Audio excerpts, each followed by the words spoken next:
جو لوگ ایمان لائے اور عمل نیک کرتے رہے اللہ ان کو بہشتوں میں داخل کرے گا جن کے تلے نہریں بہ رہی ہیں، وہاں ان کو سونے کے کنگن پہنائے جائیں گے اور موتی، اور وہاں ان کا لباس ریشمی ہوگا، اور ان کو اچھی بات کی طرف رہنمائی کی گئی اور خوبیوں والے مالک کی راہ بتائی گئی۔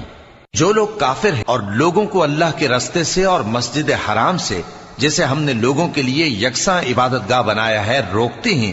خواہ وہ وہاں کے رہنے والے ہوں یا باہر سے آنے والے، اور جو اس میں شرارت سے کجروی و کفر کرنا چاہے تو اس کو ہم درد دینے والے عذاب کا مزہ چکھائیں گے۔